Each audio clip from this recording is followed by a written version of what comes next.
Good morning, year one, and welcome to the second day of our English lessons. So today we're having a look at doing some work, further innovating our story. Yesterday we looked at the characters and objects. Today we're going to be looking at changing the whole story to reflect those new characters and objects. So get your whiteboards and whiteboard pens ready, and you might want to also pull out your story map from last week. Okay, but before we get started on that, we've got our second day of our grammar lessons. Okay, so day 2 of our grammar, we're looking again at the suffix ing. So have a think about what you know about verbs and what you know about how the suffix ing affects them. Tell your grown-ups, and then we'll have a look at the information. So grown-ups, when you're ready, start the video again.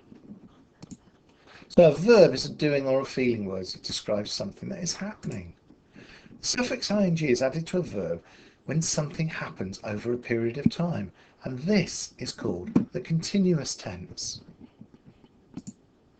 So what we're going to look at today is read the passage below and write down all the verbs that are being used in the ing. Challenge, think about what tense this passage is written in. So what you're going to do is have a read through this with your grown-up, and then when you're ready, start the video again, and I'm going to highlight all the ing verbs. So welcome back, year one. So what we're now looking at is highlighting all those ing verbs. So tomorrow we are going for a walk. We will watch the ducks on the duck pond. Then we will be playing football in our garden for a while. Finally, we will be trying to FaceTime our grandparents. It may not work. So there's a total of 3 ing verbs there, but you got them all. What tense is this written in? Is it written in the present, the past, or the future? Well, the biggest clue is the word tomorrow. So that means it is written in the future. And we've got will as well, which is another future. Okay, so well done, year one. That's the end of the grammar session. And now we're going to have a look at how we innovate our story map. Okay, so if you remember last week, you produced a story map off the story.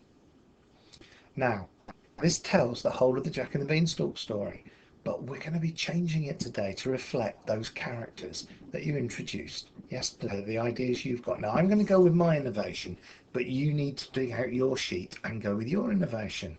So you're probably best having a go at redrawing this, but I'm going to do it quickly by sticking my new characters over the old ones. So instead of Jack, I've got Jill. So Jill lives with her dad and a goat called Daisy. One day there was no milk produced by Daisy. So, you see the way no milk doesn't change? Dad says sell the, it's not a cow, goat. On the way to market, we haven't changed this, Jill met an old man. The old man gave Jill seeds. When Jill got home, her dad threw the seeds out of the window. And that's, at this point, I want you to carry on yourself. So this would be Jill, who was sent to bed with no supper. The next day, I've got a tree. And then I've got Jill climbing the tree, up into the clouds where she finds a castle. She goes to the castle. She meets a witch, who probably still says fee fi fo fum. And she sees there's loads of gems. She takes the gems, climbs down the tree, and they live for a while, happily ever, but then there's no gems left.